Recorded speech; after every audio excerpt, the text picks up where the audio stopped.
Bapak Ibu Saudara yang dikasihi oleh Tuhan Yesus Kristus, salam jumpa. Kita bersama-sama akan merenungkan firman Tuhan. Dan perenungan firman Tuhan pada kesempatan kali ini diambil dari Injil Markus, pasalnya yang ke-9. Kita akan mulai membaca ayat 33 sampai dengan ayatnya yang ke-37. Namun sebelum kita bersama-sama merenungkan firman-Nya, mari kita menyatukan hati kita di dalam doa. Kita berdoa, saudara.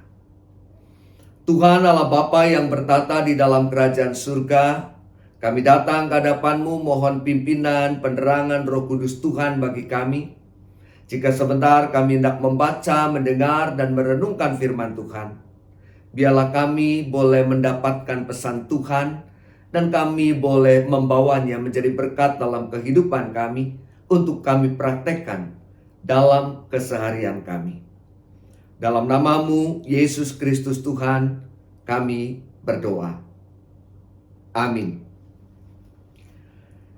Injil Markus pasalnya yang ke-9 ayat 33 sampai dengan ayat 37, saya bacakan demikian firman Tuhan. Kemudian tibalah Yesus dan murid-muridnya di Kapernaum. Ketika Yesus sudah di rumah, Ia bertanya kepada murid-muridnya, "Apa yang kamu perbincangkan tadi di tengah jalan?" Tetapi mereka diam, sebab di tengah jalan tadi mereka mempertengkarkan siapa yang paling besar, siapa yang terbesar di antara mereka.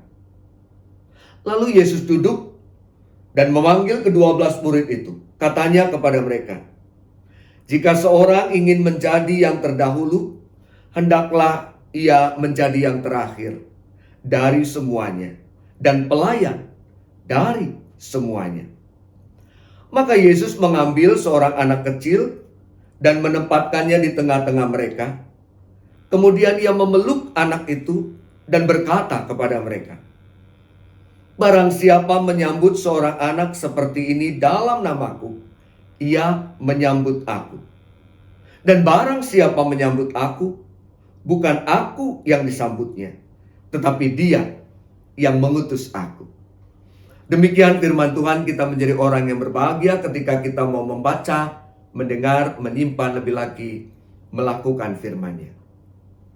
Bapak Ibu Saudara yang dikasihi oleh Tuhan Yesus Kristus, mana yang lebih terhormat? Dilayani atau melayani? Jawabnya adalah yang lebih terhormat adalah yang dilayani. Mereka yang dilayani berarti bos. Mereka yang dilayani berarti tuan. Sementara mereka yang melayani berarti hamba. Saudara-saudara, jika melayani itu bukan sesuatu yang terhormat, jika melayani itu bukan sesuatu yang bergengsi, maka siapapun yang mengejar kedudukan dalam pelayanan itu adalah sesuatu yang tidak wajar. Sesuatu yang sulit dipahami dan bahkan keliru.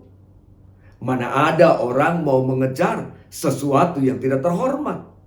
Mana ada orang mau mengejar sesuatu yang tidak bergengsi.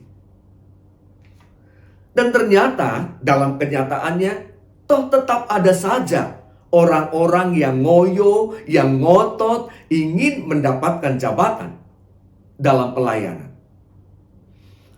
Ada orang-orang yang merasa dirinya menjadi lebih terhormat dengan jabatan ketua misalnya. Ada orang-orang yang merasa dirinya lebih terhormat ketika menjadi penatua atau memiliki jabatan tertentu dalam pelayanan atau dalam gereja. Saudara-saudara, jika kita menjumpai hal yang demikian, jangan heran. Karena ternyata para murid Yesus, orang-orang yang paling dekat dengan Yesus juga mengalami sindrom yang demikian. Mereka sibuk berdebat soal siapa yang terbesar di antara mereka. Jadi mereka saat itu bicara soal kedudukan. Mereka bicara soal posisi. Mereka bicara soal status di antara mereka. Dan pertanyaan Yesus kepada mereka adalah bentuk ketidakmengertian Yesus sebetulnya atas apa yang mereka lakukan.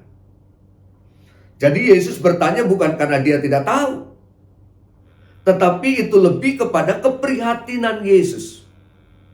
Kok ia bisa? Kok ia bisa mereka yang selama ini ada bersama-sama Yesus, melayani bersama-sama dengan Yesus, ternyata masih mempeributkan soal posisi, mempeributkan soal kedudukan, soal jabatan. Yang kedua, saudara, yang hendak saya sampaikan pada kesempatan ini adalah sekalipun melayani itu bukan sesuatu yang terhormat, sekalipun melayani itu bukan sesuatu yang bergengsi, bagaimanapun juga setiap kita dipanggil untuk melayani. Saudara dan saya dipanggil untuk melayani. Kenapa? Jawabannya adalah karena Yesus lebih dahulu melayani.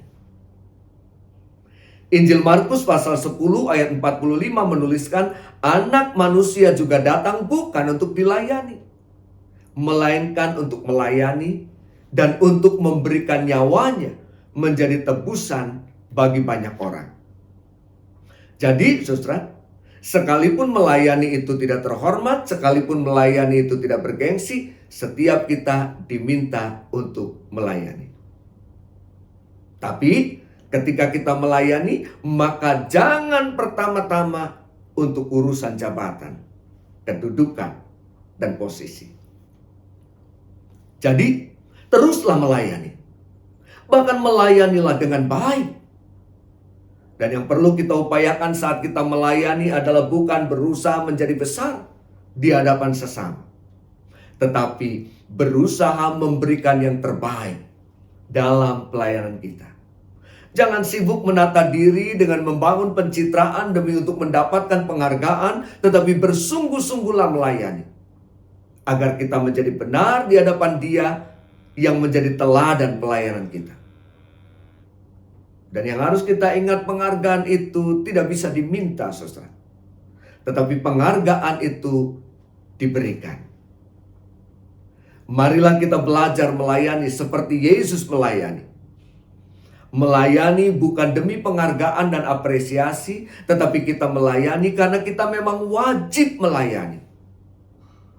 Seorang penyair Inggris pernah berkata, bisa saja kita berjongkok dan Yesus berdiri. Tapi kalau Yesus sudah berjongkok, tidak mungkin lagi untuk kita berdiri. Tuhan Yesus memberkati kita untuk dapat mengerjakannya, menghadirkan panggilan pelayanan dengan sungguh, dan menjadi berkat bagi sebanyak mungkin orang. Tuhan memberkati saudara-saudara. Amin.